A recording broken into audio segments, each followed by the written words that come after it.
Welcome one, welcome all to Save Me Jebus, episode 9. Oh, save me, Jebus! And if you're new to the channel and you're wondering what Save Me Jebus is, well, it is a weekly review podcast in which I review every single episode of The Simpsons until I'm calling out for the man, Jebus himself, to come and save me from this world. Guys, I just realized that we are over the hump when it comes to season 1. We are so close to finishing up the first season of The Simpsons and moving on to season 2. And that just kind of blows my mind. I can't believe that I've been doing this every single week for 9 weeks now. But I think that I don't know. It's been interesting. It's been interesting. All right, so this episode was a little bit hard to watch. I think that it would be difficult for anybody to watch. Anybody who's been in the position of being in a relationship that is on the rocks, feeling like the end is nigh, to be a little bit dramatic. I don't know, I just really felt for all of the characters here. The kids too, who were dragged into the mess of Marge and Homer's marriage, seeming to fall apart at the seams. Even them being the comic relief for this episode still felt like some weight was there. Like dang, this could really be it for Marge and Homer. And of course it wasn't, but but still, you know, retroactively going back to watch these episodes and seeing what was unfolding for the first time for viewers of The Simpsons. It was an episode about the difficulties in marriage and the temptation of the affair. Anyways, let's get into the episode.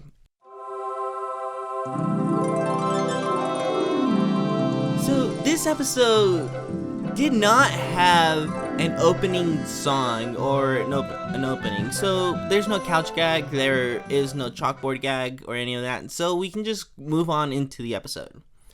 It's Marge's birthday, and the kids wake her up by making breakfast.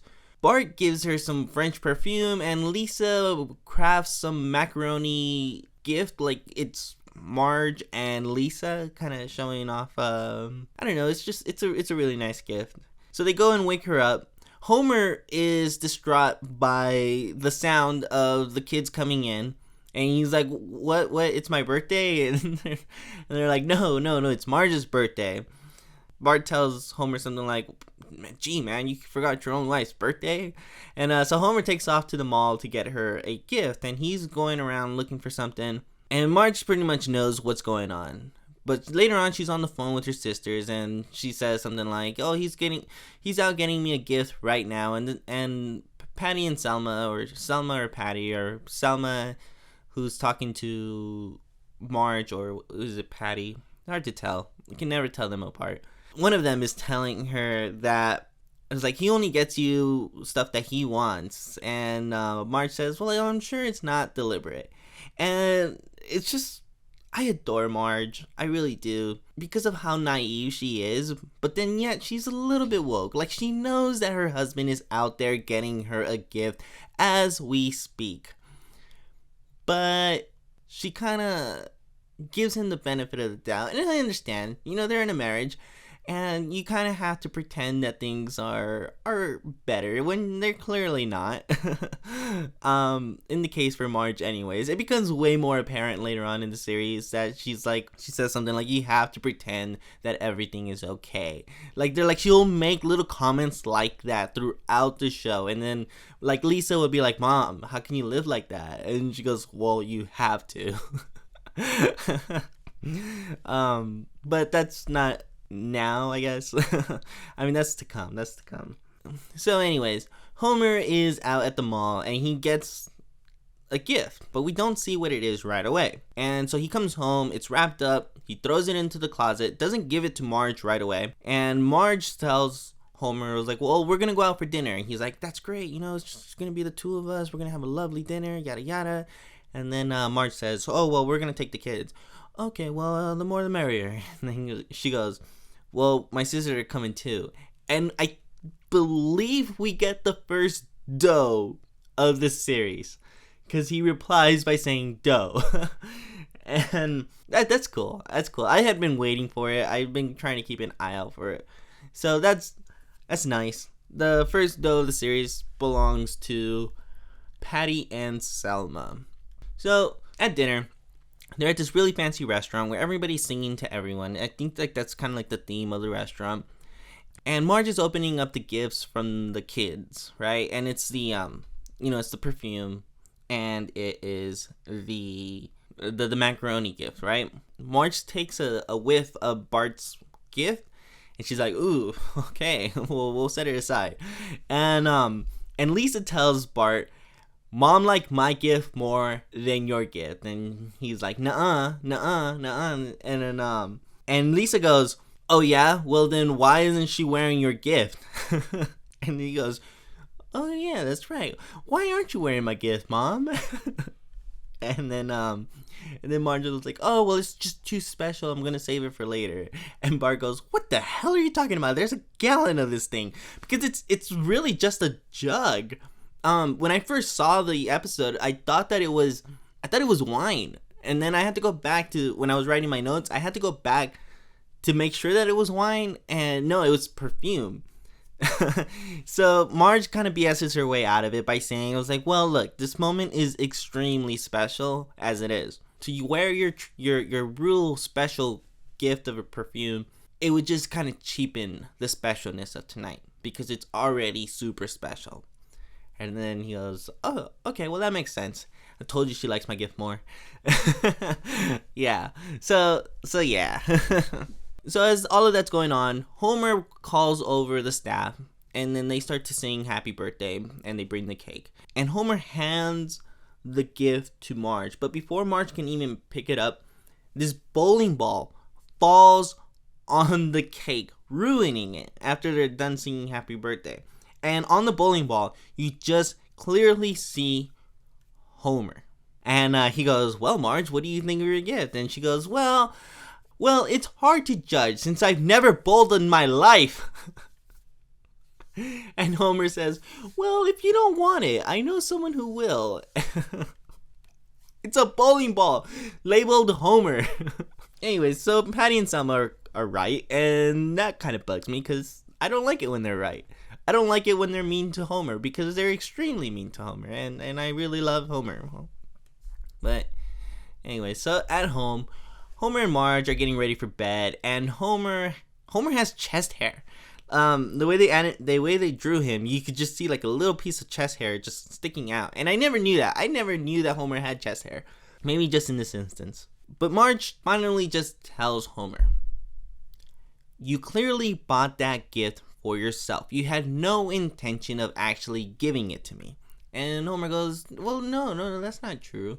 And she goes, "You labeled it Homer. You put your name on it." And he's like, "Fine, if you don't like it, I'll return it." "You put your name on it. You can't return it." "Oh, okay. And she goes, "Look, you thought that you can get away with buying yourself something, but I'm gonna keep it." And then she goes, "Well, you don't even know how to bowl." And he's like, "But it's for me." And he's like, "Oh yeah, you're right. So thanks for the gift, Homer. Good night." And she like goes to bed, and Homer's like, "Oh shoot." So Marge goes to the bowling alley, and she's like a fish out of water. It was really adorable to see her just flounder at her trying to figure out what to do. So she goes up to one of the workers there, and she says, "Where do I throw this thing?" And then he goes, "Over there." So she tries to walk over there, and he's like, "No, wait, hold on. You need to purchase a lane." And she's like, "Oh, okay. What's your shoe size?" And then she goes, "None of your business." And he points to a sign, "No street shoes on the lanes." And she's like, "Oh, fine." So he tells her the shoe size, and apparently she has like a really, really big foot because the guy even makes a comment about it, and she's really embarrassed about it. So once she's on the lane, she starts to take a look at what everybody's doing, and she throws the ball. She only hits one pin, and that's good. It's good for her first time. In the background, we can see this guy who's really good at bowling. And, he's there. He's, like, real suave and stuff. All the girls around him are, like, really into him. I don't remember how it happened, but at some point, he starts to notice Marge. And immediately, he does not wasting any opportunity to hit on Marge. He immediately just starts flirting with her.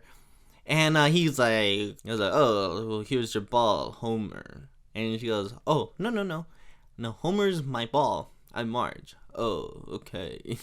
And he talks like that. He talks like very like, he's supposed to be French, I guess. And kind of adding to the charm, but he got a belly, so yeah, I guess. And his name is Jock. But anyway, so she goes, well, how can I throw like you? Because I'm not doing anything different than you, but you're hitting all the pins and I can barely hit the one. And he's like, well, you never bowled in your life, right? So he's like, I will teach you for $25 a lesson. It's a $40 value. And so she's like, okay. So she goes for it. Homer is at home with the kids and they're getting pizza. And it's really funny because Homer's extremely nervous about dealing with the kids, but the kids are actually in a really good behavior. Even Bart. He gets them pizza, and Lisa tells him, don't be nervous, Dad. Homer says, like, well, your mom always gets to be with you. Now it's my turn. And then they stay silent for a moment, and he goes, did the time always drag like this? So Marge is taking her lessons, and they're on the floor, on the lane, on the floor of the lane.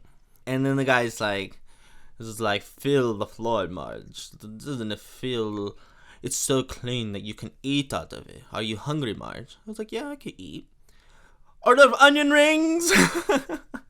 But yeah, so they get some onion rings and stuff. And then Homer and the family, they're done eating. And I was like, okay, well, if we clean up together, it should be very easy. And like, because all they did was just eat pizza. Homer just passes the pizza box to Bart, he passes it to Lisa, and she passes it to Maggie, and Maggie passes it back to Homer, and Homer passes it back to Bart, and then they throw it in the trash can, and they're done. They cleaned. And then I was like, okay, well, what's next? I guess we'll put Maggie to bed. And so there's a scene with them singing Maggie to sleep, and then Homer gets sleepy, and it's a really wholesome moment. It was just like, I guess I know that raising kids is not like that. Especially Homer's kids being so bad. But whatever. I mean, it was cool. It was just a nice little scene because of how absurd the kids were with being on their best behavior around their dad. But it just also, that whole interaction and the way they were talking to each other, it just shows how much of a dad Homer is with his kids, that he's just one of those guys who just doesn't really pay too much attention to his kids. He's there for when it counts or when it matters, but he's very used to doing his own thing. He's one of those guys who pretty much lets the woman or Marge or his wife deal with the kids majority of the time. And I thought that was very interesting for it to just kind of show within the dialogue of the interaction between the dad and his kids. Anyway, so he gets sleepy, and it's like something straight out of a Disney movie or something, where like as soon as he's done singing to Maggie, he goes to bed too.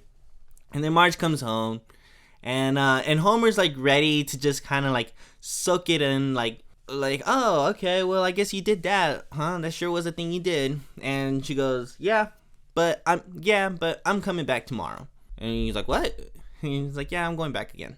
So later on, we see Jock get Marge a glove with her name on it. She's really happy because it's actually for her and it's her size. He says, it's a 1750. Enjoy it, my darling. And from here on out, we just see Jock being more and more aggressive with his flirtation. I mean, he just called her darling, and Marge is eating it up because, like, he just got her a gift with her name on it, but he was kind of sleazy about it because he told her how much it cost. I mean, I don't think you're supposed to do that.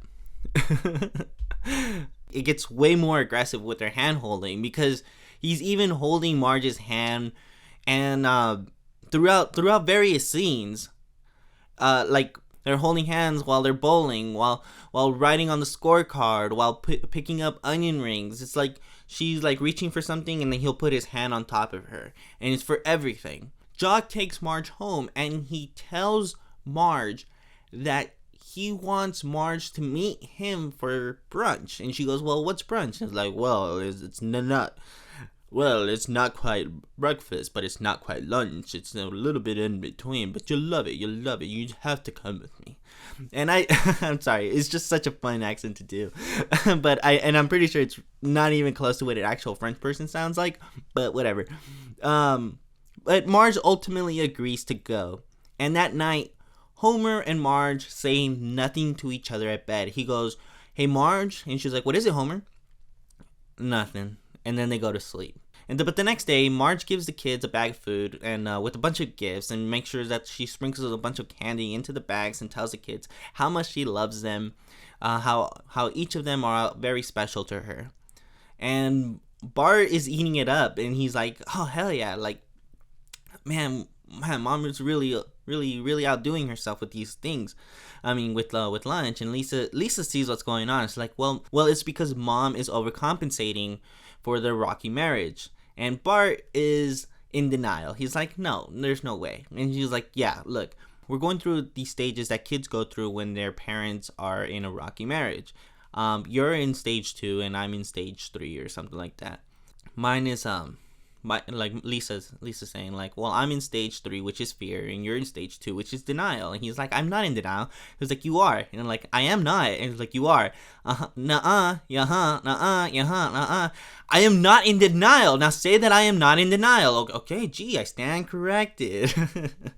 But Marge is at brunch, and who do we see show up? Well, it is Helen Lovejoy.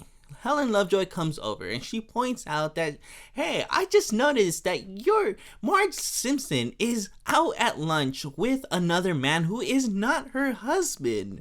And Marge is clearly uncomfortable. She knows what's going on. She goes, "Well, I'll see you at church on Sunday." And then Jock says, "Well, let's hope that something runs her over." This time around, Jock invites Marge to his apartment.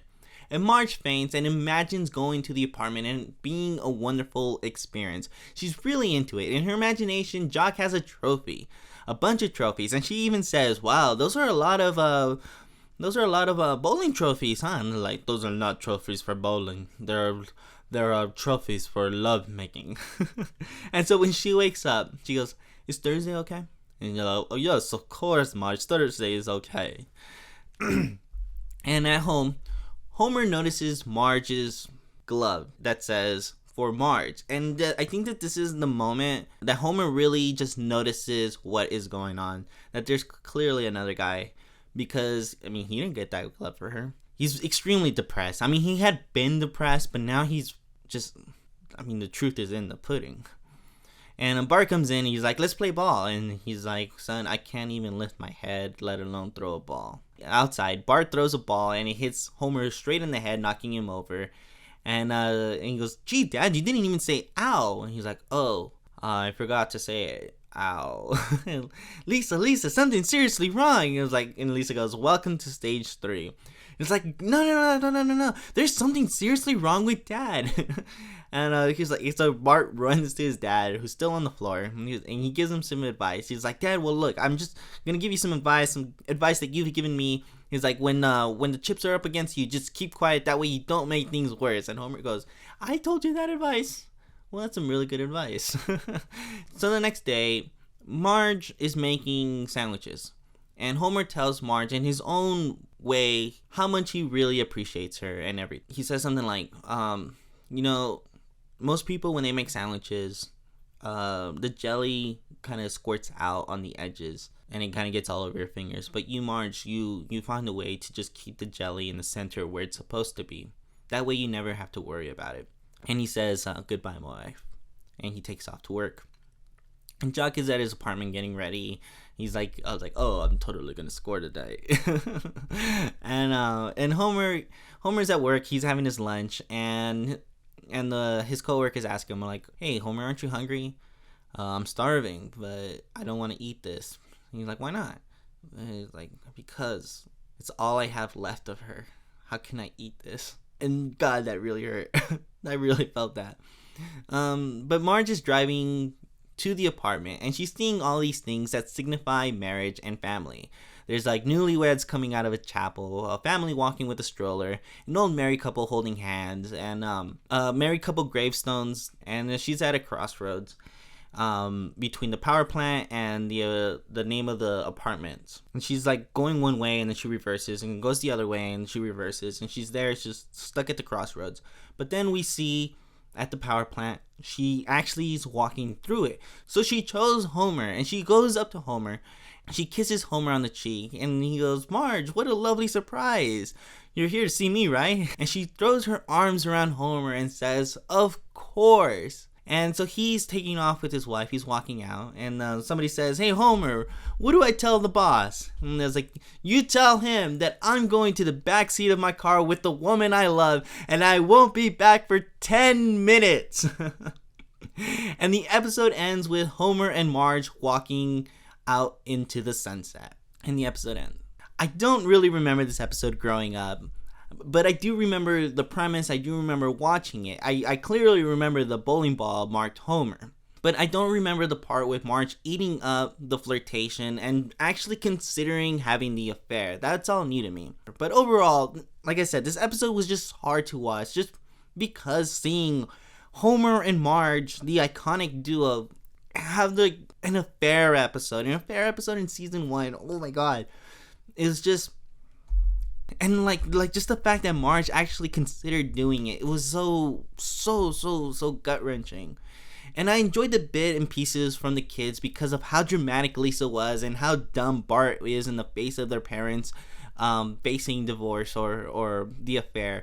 And watching Marge eat up the flirtation is seriously considered. Going along with the possibility of cheating on Homer was just painful to watch, just because as a retroactive viewer, I know what Homer and Marge's marriage means and how strong the two are. But in this instance, in season 1, people in 1990 were not sure if Marge would actually cheat on Homer. Homer freaked out about the entire thing and not knowing how to deal with it just really gut-wrenched.